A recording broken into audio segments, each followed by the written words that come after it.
so also is George Alberts, despite apparently seeming a trifle miffed over the prospective Neil McCann transfer. Now, he scored 13 goals, although 7 of them penalties. He can be very effective. He can also be glaringly ineffective, which I suppose is how the coach himself sums him up.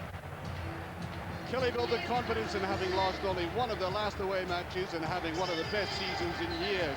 One solid reason for that, Ian Durrant, back at Ibrox for the first time in new colours. So why did Rangers let him go in the first place, since he's been outstanding for Kelly? Dick Advocaat's answer, Barry Ferguson. In this Spurs' last encounter of rugby park, the referee booked 6 and sent one off John Roboth, and there we'll be hoping for something a little more festive today. I think Dick Advocaat has discovered, particularly in the past week, that his new club are judged by a different set of criteria than others. Even though in the space of 6 months he's transformed this club from the technical and tactical shambles that it was fast becoming in this environment, adulation can turn to hostility and a pinhead and the blink of an eye. That's the old firm ethos for you, like it or lump it. Back there by Van Bronckhorst. I suspect we'll see a lot of him today. The battle of the midfield, and that's where Kilmarnock have been particularly strong.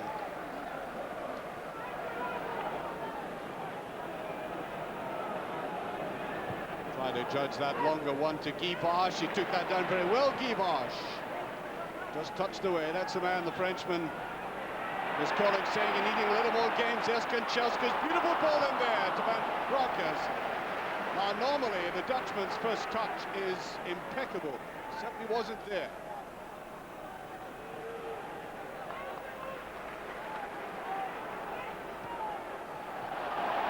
Amoroso giving it away. This could be danger. Alberts came in. He got away with it. A little bit hasty in the ball forward. Neatly picked up by Barret, whose pace is outstanding. That's a good tackle by Amoroso. And I think a very late tackle, Van Bronckhorst takes it quickly.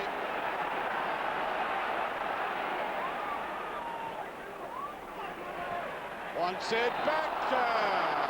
Well, Wallace, I think maybe about a yard offside, but Rangers already looking very sharp in their forward momentum. What a great job he's done, Bobby Williamson, with limited resources. And Bronckhorst just beyond Durrant there. Lovely little ball inside. Well, Guy Barche is especially good at that, laying it off. I've seen him doing that for so many other clubs. Watch it as he touches it back there. The man trying to give support, Barry Ferguson, but again, I think his finish lacked conviction. Touched on there by Ali Mitchell. Nicely inside by Ryder, and now knocking the ball together for the first time in the game, Kilmarnock. Although that's a bad pass. Oh, it's gone right between the two of them. Great chance for Barret, and a great save. Well, that was the simplest of balls for the two defenders to pick up. It really was. Turning safety into calamity, and the goalkeeper got done, although I don't really think Barret hit that again with any great conviction. Two of these Kilmarnock players today looking slightly nervous, and I really think, although the goalkeeper might take some credit for the way he came quickly out, I think Barret was rather overawed by that particular situation he got himself into.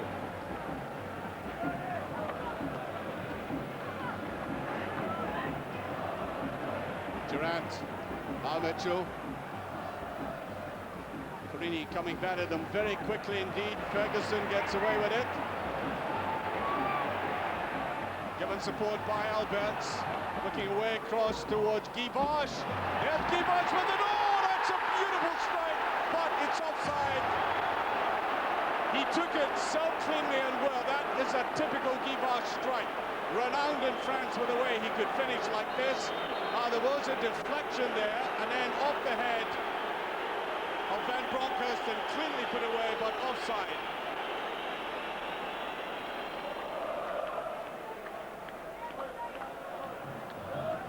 Kanchelska, who missed that game in midweek, looks in the mood today. He certainly wants the ball. He's been imploring his mates to put the ball in front of him.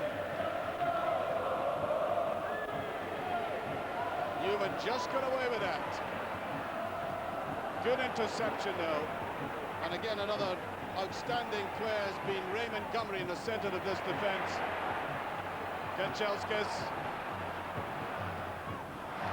Well, I think his first touch rather let him down again there, but at least he gets a corner kick out of that. And as I said, Kanchelskis looks up for this game today.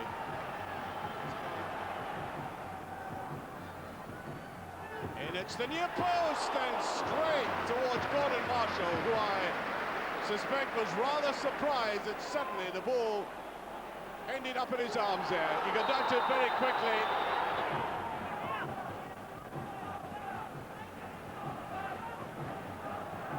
Alberts trying to lift that over his opponents. Rangers players wouldn't carry on there. There's Amoruso. Barry Ferguson, Porini, missing out though, Kanchelskis. That's towards the far post to Wallace, he's done it! Rob Wallace scores his 15th goal of the season, a delightful move by Rangers. They had a little warm-up prior to that, but Givos does a live goal. And in reverse, this time coming from right to left. The bargain buy for Rangers of this season and have for many another season comes up there, knocks it into the ground, but the sheer bounce of that ball deceiving Gordon Marshall, and Rangers are one up. A bit more competition there as Martin Baker tried to come down the left-hand side. Kanchelskis fighting his way through, can't get it though. Perini gives support. Now Van Bronckhorst. That's away to the left, and Alberts cut off there by McPherson as Alberts locked in the background. Well, that's a free kick. Van Bronckhorst is going to be booked for that. Now, Van Bronckhorst hasn't a very good disciplinary record. He's already had 7 yellow cards in the season so far. Just a little bit intemperate. I think outside of that, that's it. His only flaw technically. He's a very sound player, typical Dutch player, but he does have that flaw. Well, during a game I've seen shoulders being put back into place from dislocations. That was the tackle there, and total mistiming, and there's the bad fall. And here's the Sear shoulder. Off the top of Van Bronckhorst's head. And again, to Alberts. Using that left foot of his. Perini given plenty space. Still wanting to go forward. Losing out there, Ferguson. He sees Alberts. Now Van Bronckhorst. Rangers bring the ball about. Ferguson. Alberts touching it in there. Well away though as the ball came in. Kevin McGowan has his eyes riveted on this, and he had to. Dangerous ball curling away, and in came McGowan. Ferguson again. Weighted that pass beautifully. Kanchelskis. Porini, there's Gibosh, and he was offside though. Way in that far side, the flag goes up as soon as Porini chipped this across here. You can see even from that angle he was offside, and that early fluency is gone from Rangers now. That was a characteristic of their performance last week by all accounts. Here's Kanchelskis. Now Vidmar.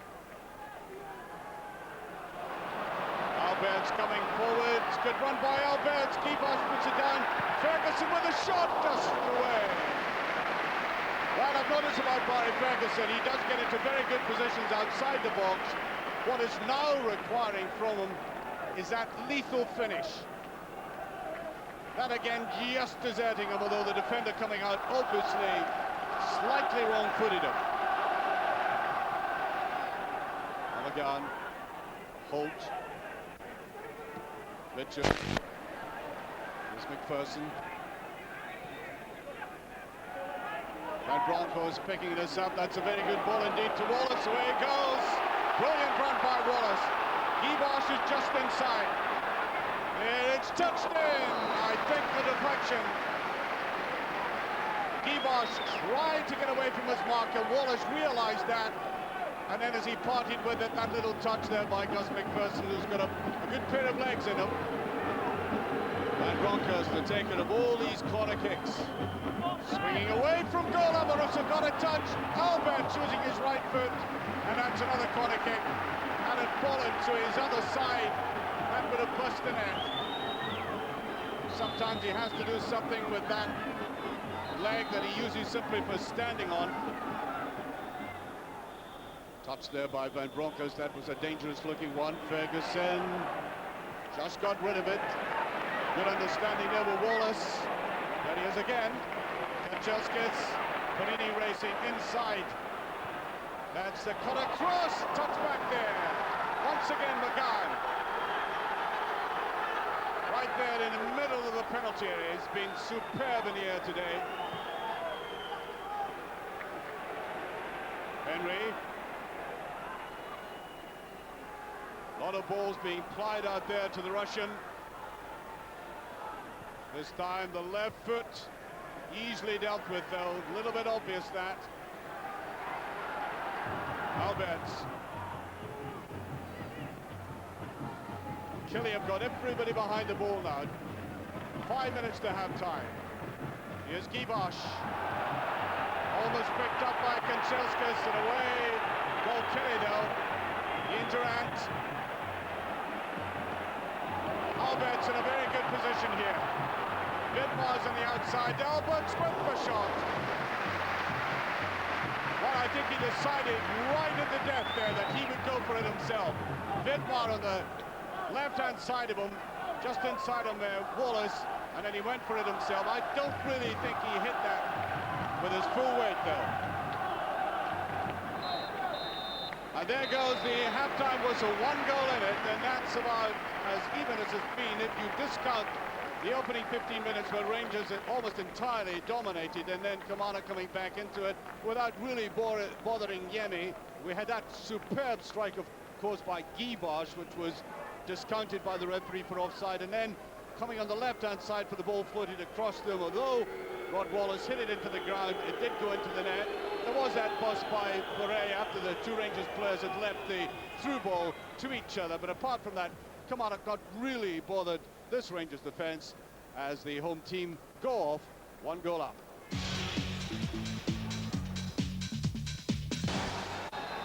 The Rangers certainly have that 1 goal advantage, but there are other factors in this game which may influence the outcome. It hasn't to be forgotten that Rangers played that hectic and harrowing game at Italy in midweek.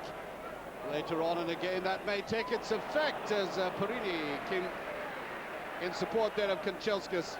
And of course, when you take all the games together, Rangers are playing their 31st match of the season as opposed to Kilmarnock's 24th in the latter stages of the game. That may tell very much on the legs.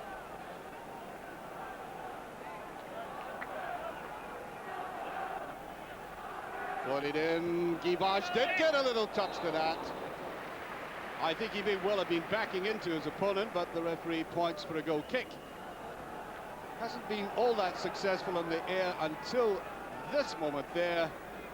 That might have surprised Gordon Marshall just a little.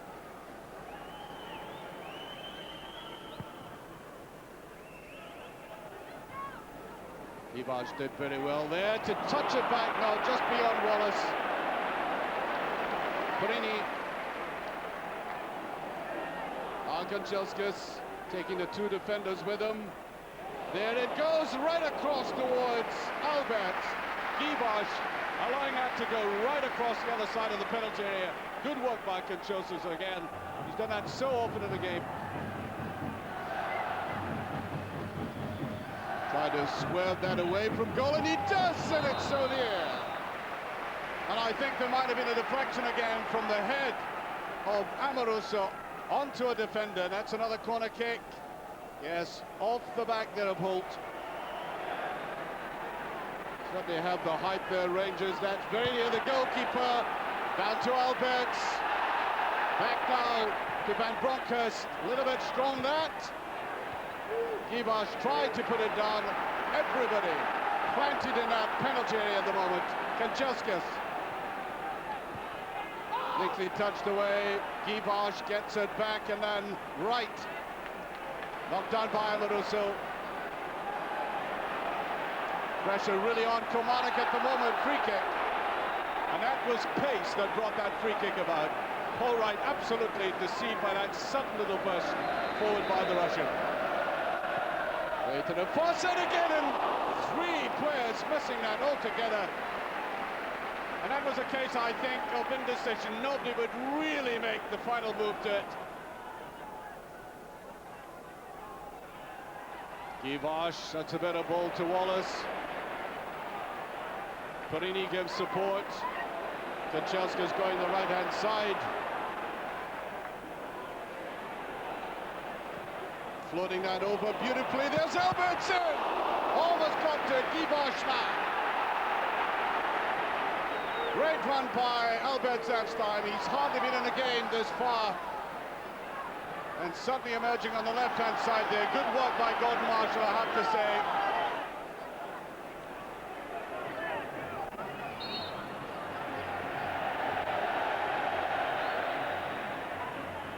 Taken away from Kanchelskis again. Now Perini, that's a free kick. Well, they're running out of the count of free kicks now. They're coming in full spate. And here comes Ian Ferguson. He has the muscle and the strength, and also he showed quite clearly the intelligence this season to be a more than adequate replacement for Barry Ferguson, his namesake.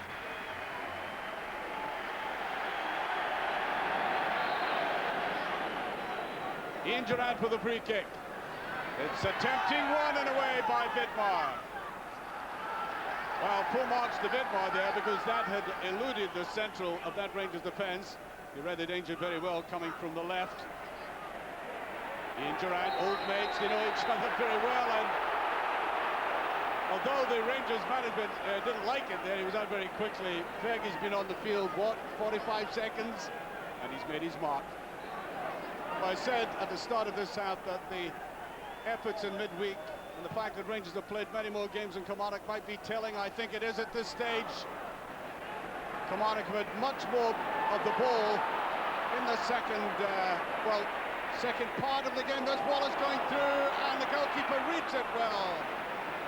Suddenly, Kilmarnock had pushed forward, left themselves exposed at the back, and there is a decided element of tiredness about some of the Rangers players, but here's Wallace going again.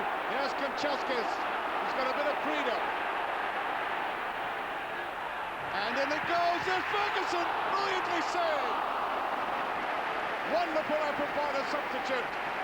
He read it well, coming for the cross, but I think he drove it in a little bit too straight. Marshall didn't have to move all that much, but nevertheless instinctively shoving out his leg. Rangers' best effort of the second half. Here's Perini.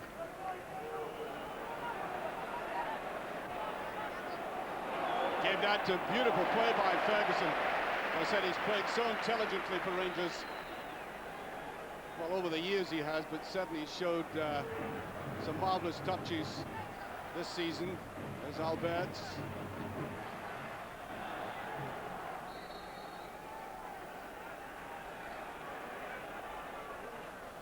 Jury gets a bit of freedom. There's Ferguson. Now Kanchelskis. It's an inviting one. Gus McPherson forced into that.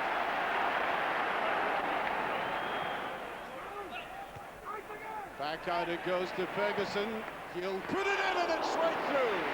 A ruck of legs again. And he has made the most positive contributions to Rangers in the second half. We saw the first one. Here was the second one. That could have gone anywhere off that deflection. Good goalkeeping again, though.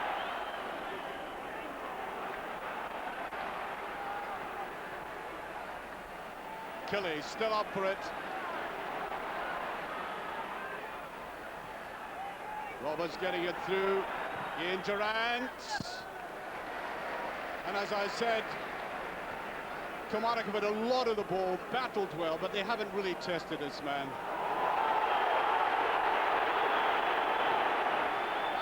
Amaruso just getting that away. And it's driven in there. Great shot. Gus McPherson has one of the strongest shots in the business. And he certainly was trying it out here. They really haven't had a clean-shotted goal in this game, and Yemi, well, it took the tourist route eventually, and he was glad of that. Here's Amaruso, taking no chances this time, playing the longer one forward, and again it's falling to Kilmarnock players.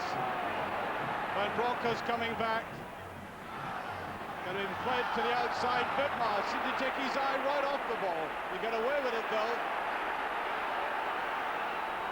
That's a tempting ball, and Yemi's coming for it. Perini. Tremendous ending to this game. And in it goes. Jury. Corner kick. There we are, 3 minutes. Van Bronckhorst, a lot of curling out, and Wallace gets his head in. Well, that's surprising. The wee fellow, with so many other players turning around him, just happened to be in that position, uncovered. Couldn't get hold of it properly, though. As the final whistle goes, here's the man who scored the only goal of the game. As we look back in the game, Kilmarnock had a lot of the ball, didn't trouble the Rangers goalkeeper all that much, but for that terrible faux pas by the Rangers defence, which allowed Barre to go through, but of course he didn't hit the ball all that well, was saved. And Wallace, of course, notching the ball with that elusive quality that he has, getting into the space, hitting it into the ground, but eventually the ball going into the back of the net. And then two tremendous efforts by Ian Ferguson in the second half, coming on and showing his worth for Rangers, and perhaps posing the question, why don't you play me much earlier in the game? Rangers certainly at the top of the Premier Division, but narrowly so, winning by 1-0. European matches, normally it costs points. Unfortunately for us, we played a home game, otherwise it will be very difficult. Take a lot of energy out of you in a away game against Parma, not only physical but also mentally. And then again on Saturday today in a very important game for the first place. Yeah, okay, you're a football player and you have to do it, but still, they are all human beings. Hopefully